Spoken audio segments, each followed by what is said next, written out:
So there's me.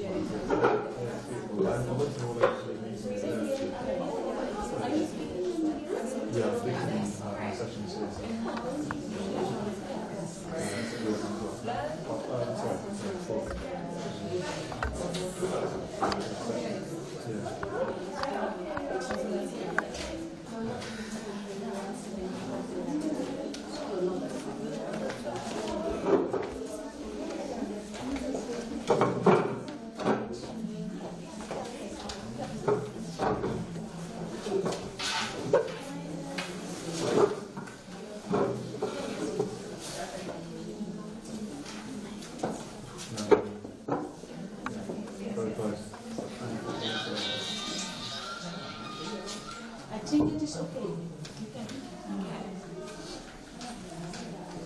Hi there. So, sharing personal stories of success making a difference. Self-discovery changes everything, including your relationship with people at every level. Not loud enough? Do I need to come closer?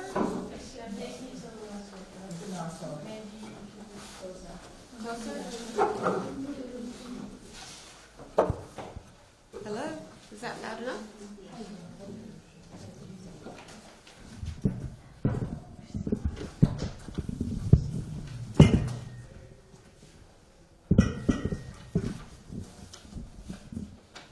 Wow, that is close.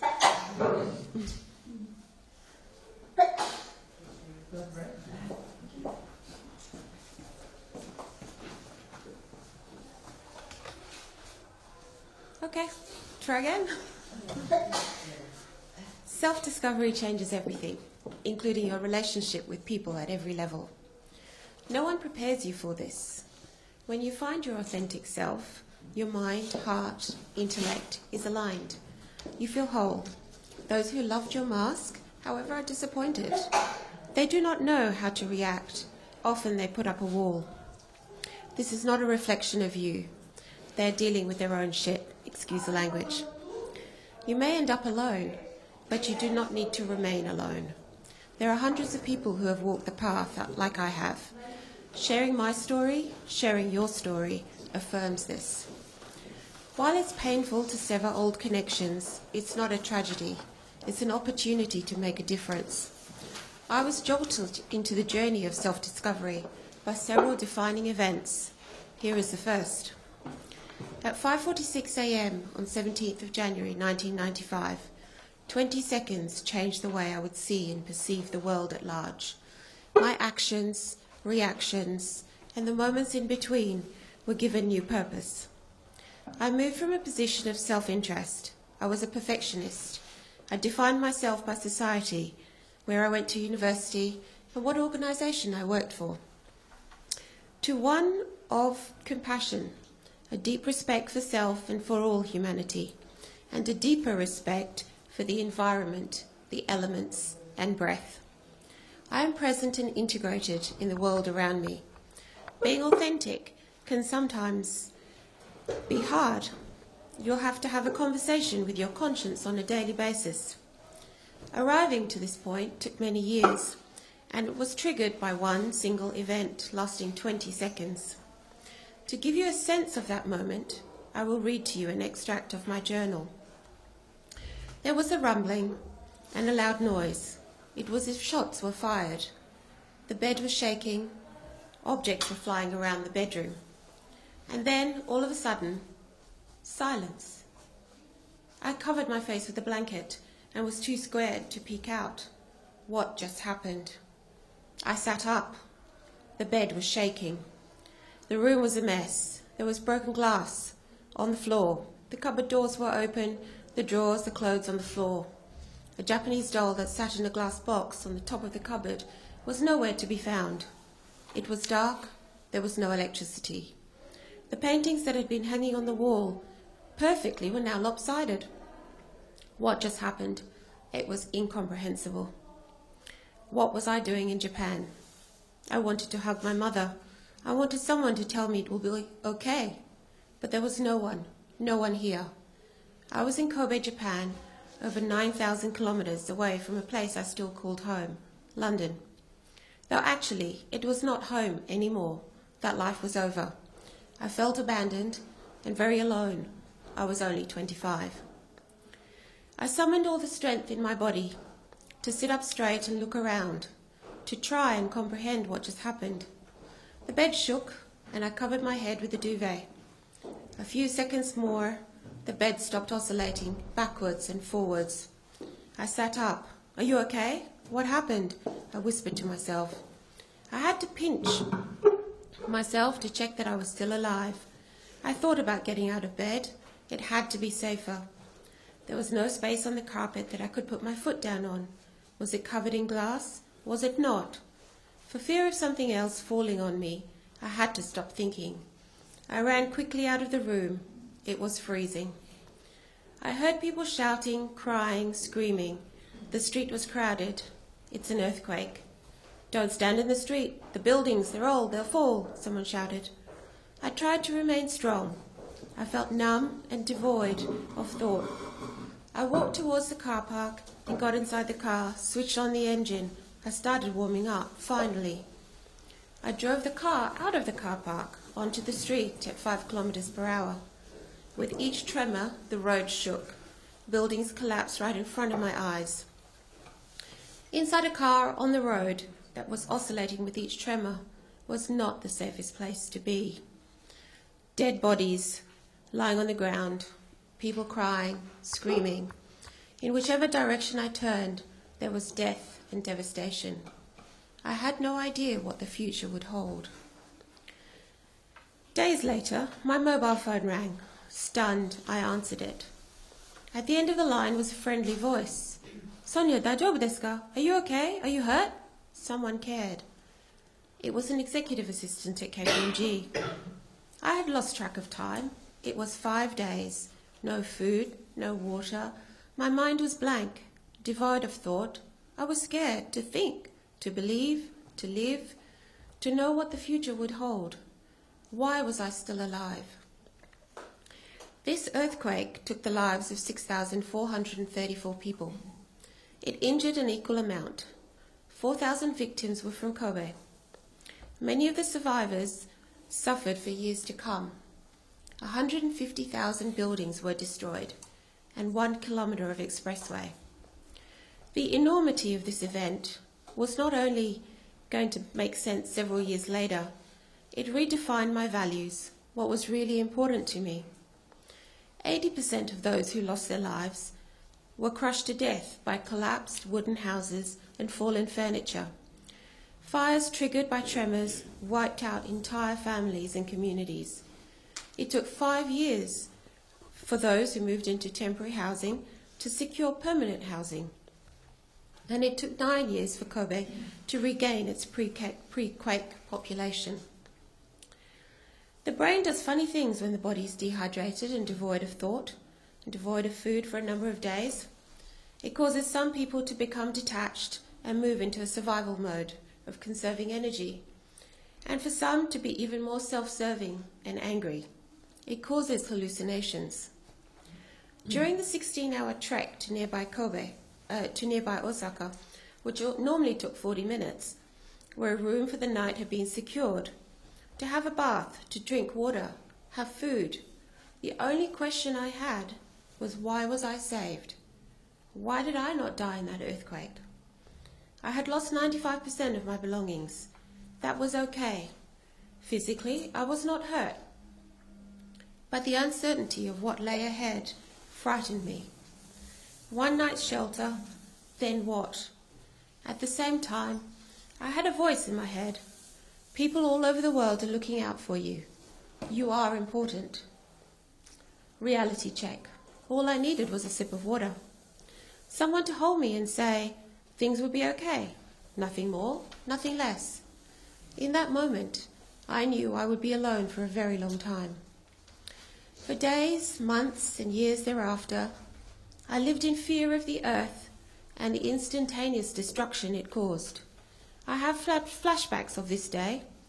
Each time I sat behind the driving wheel of a car, I expected the road to swallow me up. as it did so many others on that day. I lived in fear of the sea and tsunamis, the power of water, of people being dragged away, drowning, destruction, screaming. I thought I had become insane. Why was my life spared? It would have been so much easier if it wasn't. I was homeless for days, weeks, and months, continuing to move from one shelter to another, as places to live were in short supply, and there were so many displaced people. It was only fair to rotate families. I held my sanity in check. I had a job. I had to show up each day. I held myself accountable to the universe. I could not leave Japan and go home to family in London. No one would hear of it. I was not welcome. The sense of abandonment was profound. The family I thought I could turn to could not help me. It was as if they had shut down in total denial. Each day I reminded myself I had access to food and water. I could enjoy a warm bath occasionally. There were thousands out there who could not. Yet the distress manifested itself in different ways. It caused a continued sense of helplessness, of involuntary exclusion from family and from normal society, terror and dislocation from home. For many years I was unable to sleep. I would avoid the supermarket. I would avoid watching the news. I would avoid driving the car for fear of being triggered by an event. I became a recluse, apart from showing up to work and showing up for my children to tend to their needs. I was dysfunctional and could not understand why I felt this way.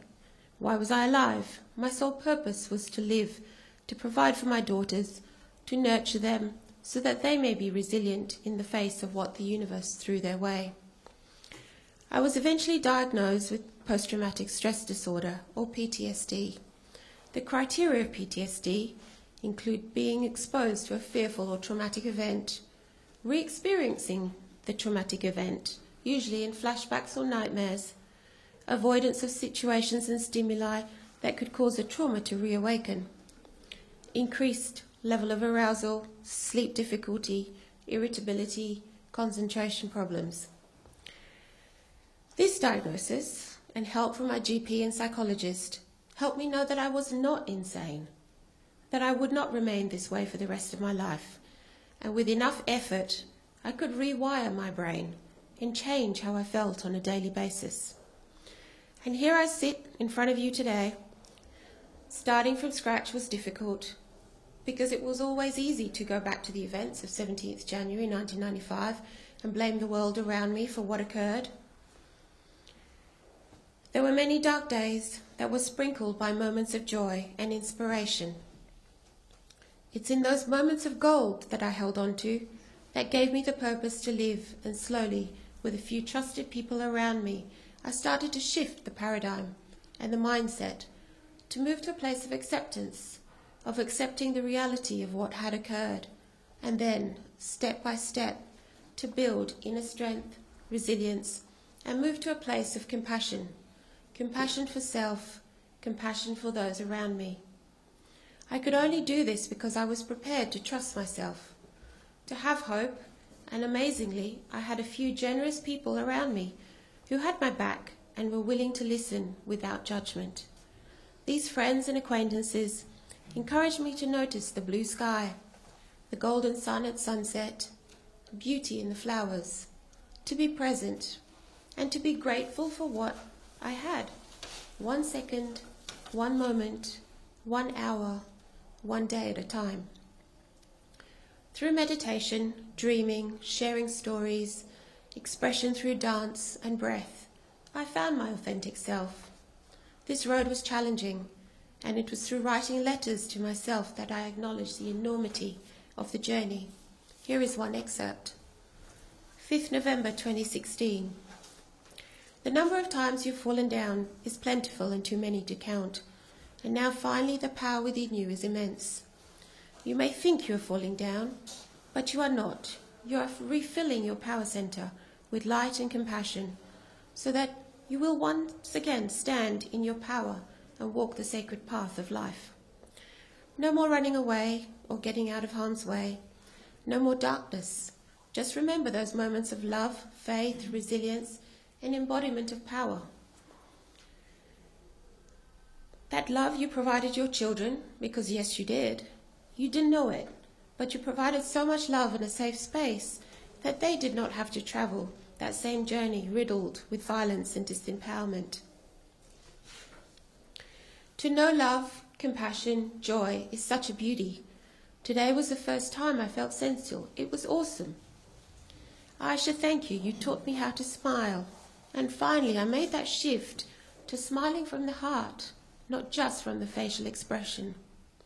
Shaila, thank you for you showing me resilience and power, showing me that it is possible to achieve anything in the world. Adya, thank you for supporting me through the journey of compassion, compassion for self and compassion for others. And Valan, Mike, Kevin, for pressing the start button for today's journey to begin. Those neurons in my head are firing and rewiring, and it is an awesome feeling. Neuroscience shows us that if we believe, if we breathe, if we focus our attention, we are able to unwind trauma and to re-image the brain, to change the way we look at the world and the way we interact with it. We have the power to become the person we want to be, the authentic self. My success is repeating what others did for me, being able to listen without judgment, to hold space for someone when they're having a bad day, because there will be bad days. To respect that the elements have a power beyond our understanding, that we need to conserve and save water, to return back to the environment what we take from it, to be present and smell the roses. It is this that helps me be successful in all that I set out to do. Resilience is transferable. It has been transferred to me and by me to others. By sharing stories that inspire us, we can pass it on. So taking this mindset and the professional skills of finance, strategy, mindfulness and compassion, I have made a difference in the world. In my immediate circle, I have provided a foundation for my 2 daughters to weather adversity and come out stronger through resilience. They're now 18 and 20. In the community, I have facilitated the delivery of 250 cochlear implants to children who were profoundly deaf or seriously hard of hearing in Taiwan and China, so that after surgery, they may start to hear, they may speak, and grow into beautiful, functional young adults. I have delivered similar implants to soldiers in India who have become deafened by the war in the Middle East, so that they too may learn to hear again and converse with their families. I have facilitated the provision of renal kidney cleansing machines to regional Australians to help Indigenous Australians to have a reasonable quality of life in their own homes, to have access to medical technology that in developed worlds we take for granted. I've established a charity that supports children with autism, high-functioning ADHD and anxiety, and other learning difficulties, to learn life and social skills so that they may become contributing members of society and not lead a life of isolation. Through the work I do at Next Health, enable the elderly and those with disability, primarily mental and cognitive, live independently, develop social skills and life skills, and interact with community. And then through the work I do at Carers Australia, ensure that silent carers that take care of their families day in, day out are supported. I have made a difference to people around me, one person at a time. So one event, followed by many ups and downs, created turning points, shifts, new opportunities arose. Collectively, it made a difference to me and those around me. This is my personal story of success and making a difference.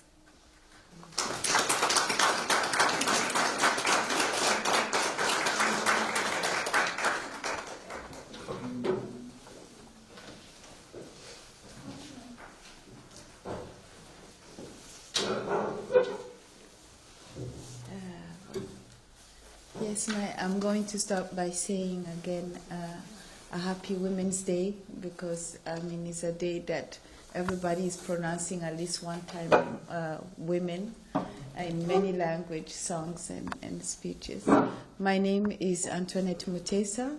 I come from the Democratic Republic of Congo, and I live here in the Netherlands, my second home, and the country I call now my own. And I think I slept 4 o'clock in the morning trying to make this speech of today, and then I just decided, what the heck? It's 4 o'clock in the morning. It cannot be. It cannot be worse. I was not doing cleaning up, but at least I have a 1 page here that I'm trying to make as inspiring as I can. But today I'm given the opportunity to be here with to all of you to share my story, and my story is the story of so many women who have fled their country because of conflict. And okay, I didn't count these minutes here. My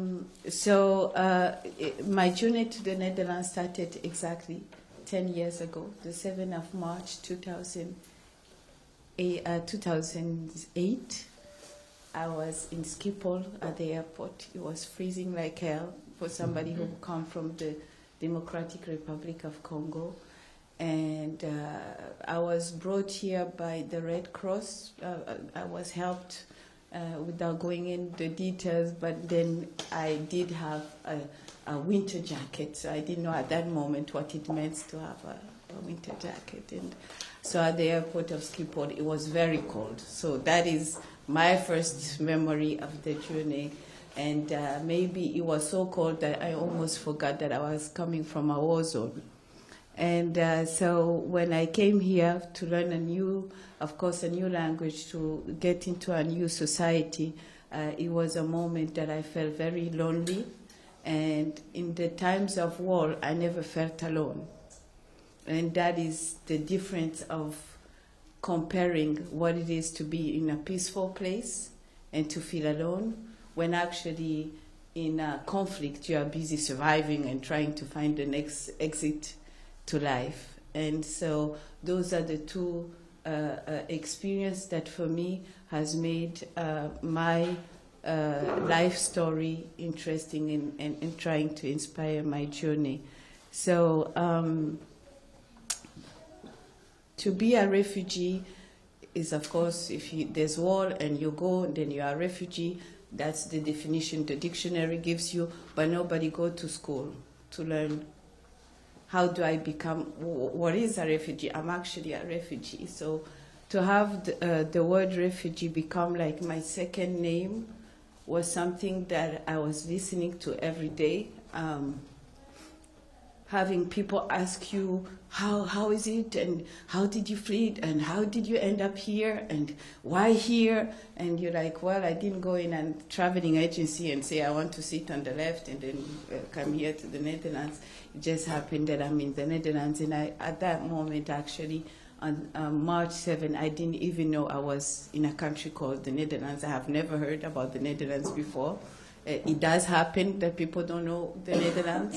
So so when I arrived here, I was pregnant. My son had, my son, he was still in my tummy, but he lost my husband when I was 5 months pregnant. And then so when I arrived here, my son was born 1 month after I arrived on the 25th of April.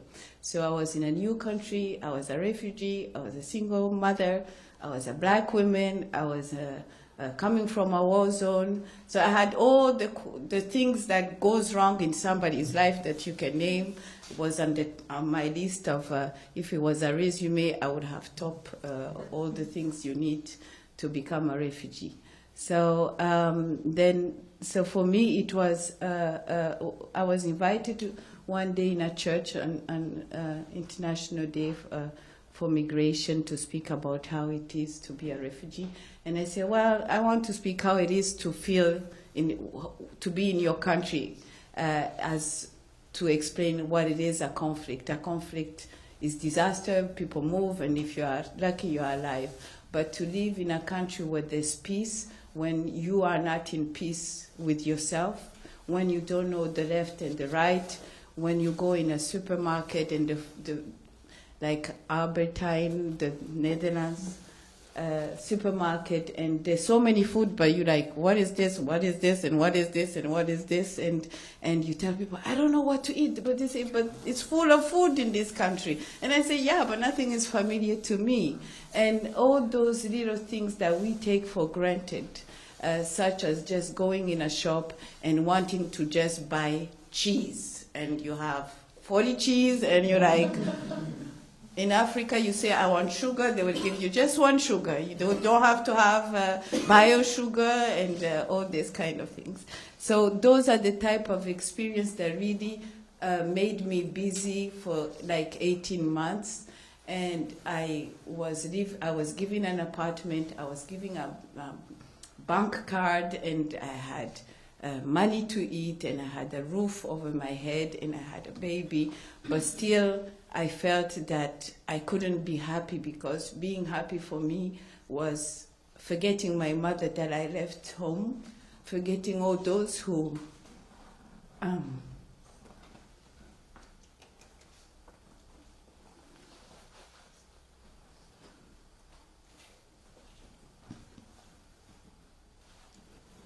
sorry. Okay.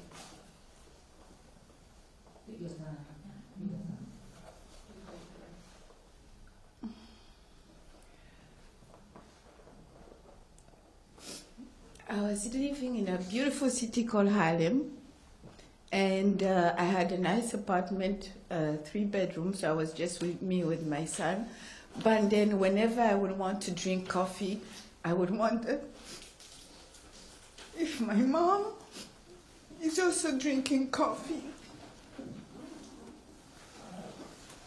And when I wanted to put sugar and milk in my cup, I would wonder if my mom had also sugar in her cup. And I prevented from being happy because I didn't want to forget that she was not happy.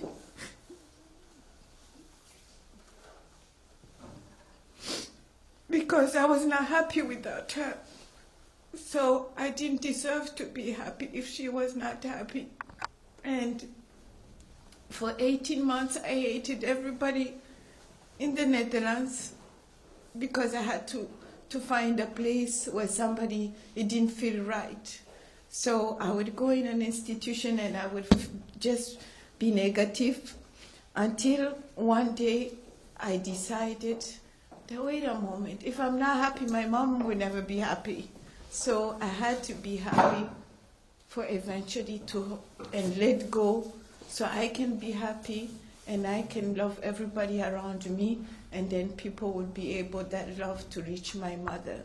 So after 18 months, I started decorating my house, getting rid of all the ideas and getting a place that felt home, and being grateful for being in the Netherlands, being grateful today to be Dutch, and being grateful that I was given life and I was given a place to be and I was given an opportunity to have a life again. So when I say to myself, if as a Black African single parent coming from a war zone, if I find solution of all those things I've just said, then probably 90% of the women around the world who have those things I've just said would have found a solution. So in 2009, I started a foundation, and mainly to be the voice of women and to form a network of women from all over the world, so that we can share our experience, we can share our fears. When my son was born, he started to speak late, so I was told that I would have a child that might have special needs. And I was like, my God, I lost my husband, now I have a child with special needs, and I will receive these reports of a language I don't understand, try to figure out. And so I realized when I try to, I said, let me make a research and try to see how do African women live in this country. I mean, they don't understand the language, they don't have aunties and uncles and everybody, and maybe it will give an answer of some of the frustration that I thought it was just me not understanding anything. And I eventually got so many stories that of other women's and their path and their struggle and what was their answer. So we decided to form a group to how to share each other our personal experience with our children, especially single mothers, because most of the women coming from war zone are more likely, even if the husband is not dead, he's not around, or he has been cut up, family have been scattered. So to some extent, we are more single women moving with children, wherein we come in culture where the man is the one who makes decision on paying the rent and owning a house and owning a land and deciding how the budget is used in the family, even if it's you who's bringing it in. So and then I became the person who have to decide. And when I was given a name on my door, I had to go out again and look and say, oh, this is my name on the house, because I've never owned a house that was mine if it was not for my family or my husband or my male relatives. So after making that research here in the Netherlands, I realized that many Netherlands women face some challenges that were very much similar.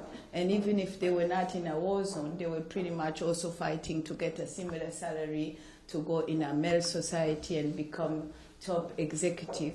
And I realized I was so busy in my own African thinking and very narrowed of trying to find answers for African that I realized that I was also an answer to so many women, and single women and women who had children with special needs. And so I bless today, through the experience, I was able to start a company of my own together with other women. We each started our own company, but at least I was given the opportunity to get my first clients to be the women that we have worked together, making it much easier for me to not immediately apply in a man society where I will be questioned about my efficiency to do something. So all those women became like my first client who have pushed me to become what I am today, to be strong, to believe that when you fight for others, there will be also others who are fighting for you.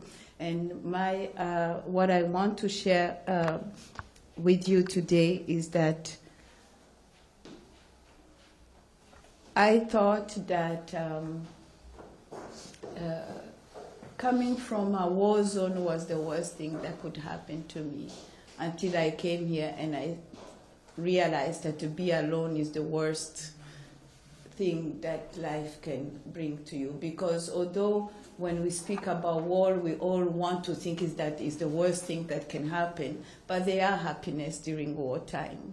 Because there are countries who are, like Congo, have 22 years of so-called war in one part of the country, a country that is 17 times bigger than the Netherlands, and maybe it's just somewhere in Groningen, or let me say, I mean, I'm not, I don't know how Groningen came to my head, but I was trying to make myself knowledgeable about the rest of the country. But then the other part is peaceful, and people don't actually know what is war. And I learned what it is to be black here. I learned what it is to be from a war zone here. I learned what it is to be poor, because it's more difficult to be actually poor in a rich country. It's more difficult to make sense of it. We tend to think poverty comes from poor country, but we refuse to see as developed country that we fail also to have access for every woman, for every children, for everybody, to access to the basic, even if sometimes we are responsible of our own situation. A society should still be able to cater for everybody in a way possible. So I'm not going to dwell so long. I mean, I just had one page here. So, but really, I want to thank so many women that every day I meet in the tram, on their way, speak so many languages. They sometimes even smile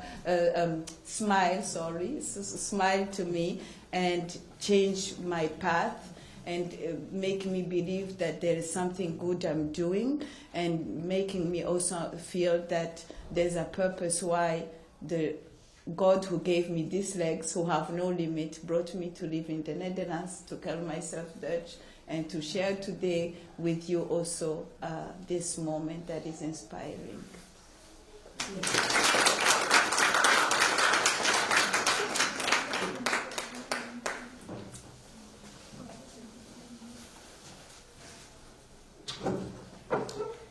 Thank you so much. I'm feeling inspired to have listened to both Sonia and Antoinette. And it's also very meaningful that, Antoinette, you ended with the note about poverty in Europe, because that's what I'd like to speak about. And you've also both been brave sharing your own personal stories. I'm going to share a personal story of a very good friend of mine. She's a woman who died at the age of 51, which is my age now. She was older than I was, so this is a number of years ago, but I met her first when I was 20 years old, and I found her work against poverty in Europe very, very inspiring, and that's why I joined the All Together in Dignity Volunteer Corps, which she helped to found. So I just want to start at the beginning of her path in co-founding this organization. It's when she was 20 years old. She had grown up in London. She was working as a secretary. It was one of the few jobs open to women at the time. That was 1962. But she really felt it's pointless. You know, every week I earn money and then I go and I spend it at weekends, and I'm not doing anything meaningful for other people. Then she heard about an emergency housing camp outside of Paris. And she heard that volunteers were needed. So she thought, somebody needs me. She quit her job and she went to the camp. When she arrived there, it was so much worse than anything she had ever imagined. So this is very close to Paris. It's in the suburbs outside Paris. There were 250 families, so more than 1,000 people, living with no running water. There were only 4 pumps, hand pumps, where you could get water for these thousands of people. Children would line up with buckets. There were no paved roads. The paving road would stop at the entrance of this camp, and then everything was mud. And for children to go to school outside the camp, they had to bring a change of shoes, or they would show up in school and be thrown out. There was no sewage. And she was so shocked by the way people were living, not just the physical hardships, but also the fact that it was in this wealthy country of France, where she said, these families are completely abandoned and no one gives a damn what happens to them. And so she never left, she left that specific place, but she never left that work with families who were the most excluded and living in the most difficult situations. She initially spent 3 years in that camp. She ran a project for women there. And that was at the time when in the United States there was a war on poverty. So she thought, well, let's learn from this. So she went to the United States. She spent a year there. She worked with an organization, one of the war on poverty groups. She was living in a very low-income neighborhood in New York City, where the population was very, very mixed, Puerto Rican, black. And she said there was a lot of violence in that neighborhood, a lot of drug addiction. You would find people passed out in the middle of the sidewalk. Police brutality, people getting beaten up all the time by the police. And the flat that she lived in her first couple of months, it was broken into twice.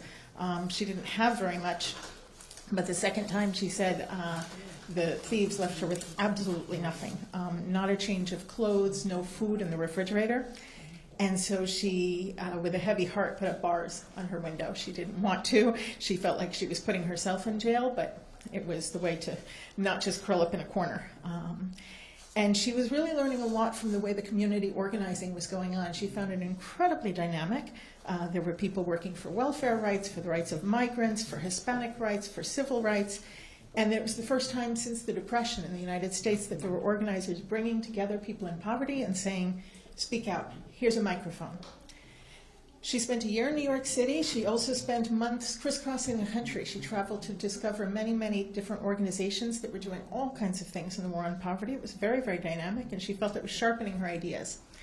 She drew a contrast with what she had known in Europe and England, where she grew up.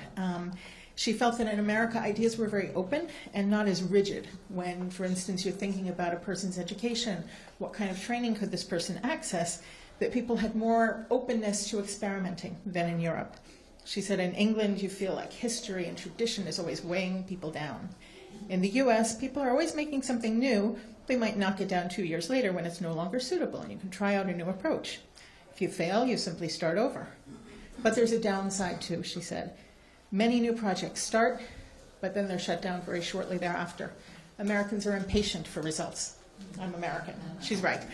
And she said if your project doesn't show results very quickly, it's going to be shut down, or a funding stream will change, and everybody switches jobs. So she saw, a lot of dynamic in the war on poverty, but also a lot of kind of wasted energy, because there were so many people doing so many things, but not in a strategic way, not working together.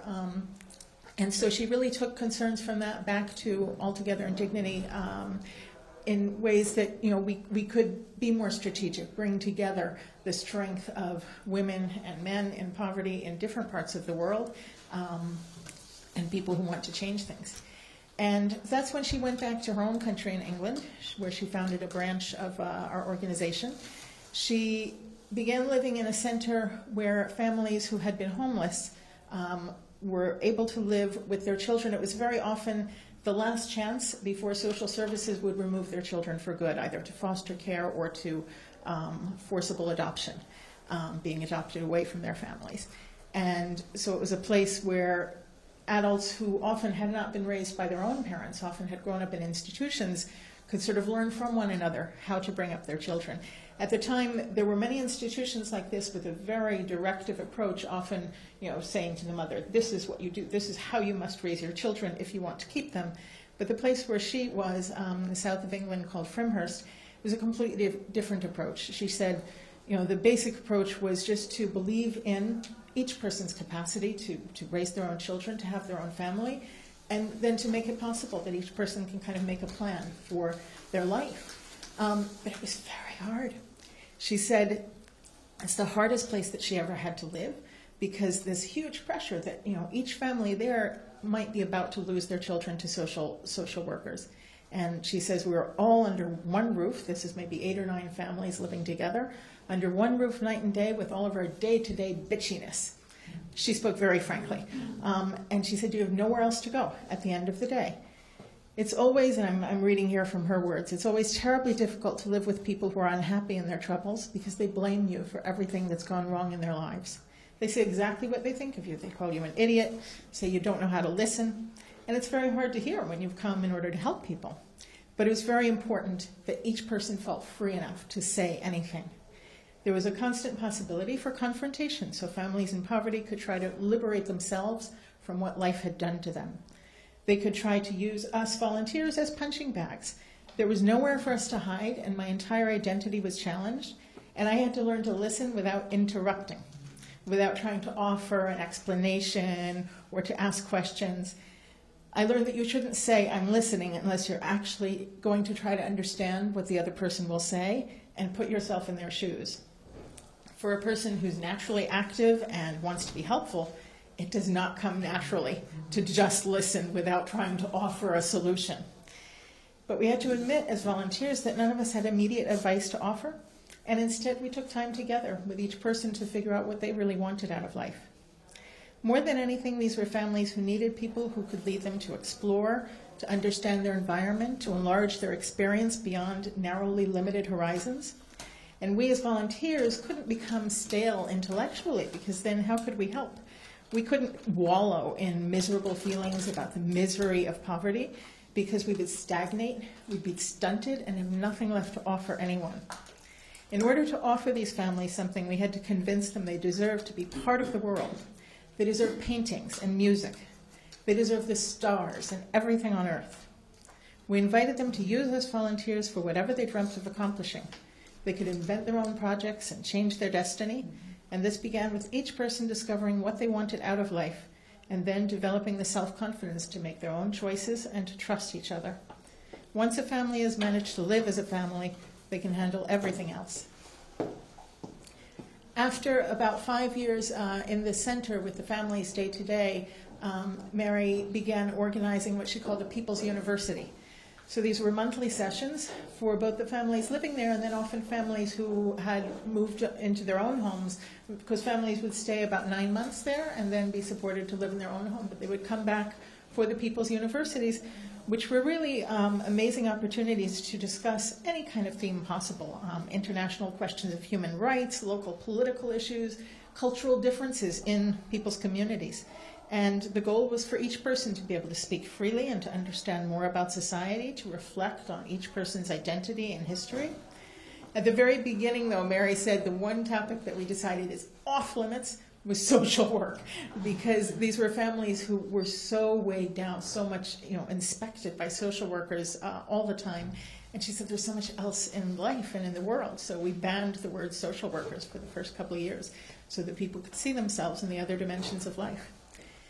And they would talk about everything when laws in the United Kingdom were changing about birth control, about abortion.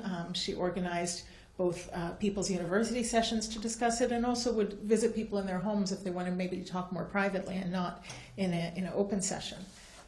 They would have sessions about all the different minority, ethnic, and religious communities in the UK, with people speaking about what it is to be Sikh living in the UK or West Indian, and to just really try and explore ways that each person could support each other to build intercultural solidarity and to keep dignity for every person, even in the face of discrimination and alienation. She said one way of breaking down our isolation is to come together, discovering that we're all in the same boat, finding someone who can listen to us and understand us, and learning to help each other. Instead of moving away from a neighborhood that might be poor and have a bad reputation, we can get together with our neighbors and decide to change our neighborhood's reputation. Each of us has a responsibility to look to ourselves and to see how we can give hope and help and courage to anyone we know who's in need. And together we've learned that by starting to stand up for ourselves, we can get together with others to fight for those who have the greatest difficulties. Mary was also very concerned about how to speak to everyone, to the general public, not only with families in extreme poverty. She said time and again people would tell me that I was a dreamer or a lunatic because a choice was to work with the people who had the greatest difficulties. But she was really determined to change people's minds. And so she would go out all the time to try and meet new people. She walked up to the Amnesty International headquarters one day and said, "Is the director in? Does he have some time?" And he was, and he took time with her, and he came to the People's University she invited him to. And she really felt it was important for all of society to find a new approach, because there's something unfair when there's some people living completely abandoned and left aside. And often the approach in Europe is social welfare services. But she said no amount of social welfare services, even if they're necessary, no amount will provide people with an opportunity to contribute something and to gain a sense of achievement. And this is what we need to do. In Framehurst House, each time a person was able for the first time to feel they had accomplished something that was helpful for others, something they didn't imagine themselves capable of, that was a special moment for a person to realize, in fact, they're completely capable of doing something that is meaningful to other people. And that gives each person freedom and leads us all to become the ones who can reach out whenever we see someone else suffering, to offer encouragement.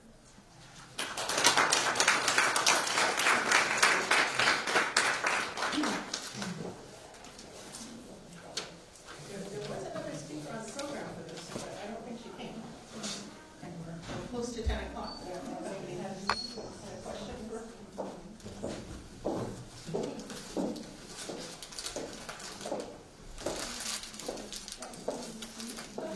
So does anybody have questions for any of the speakers? I'm not sure who's chair. You are now.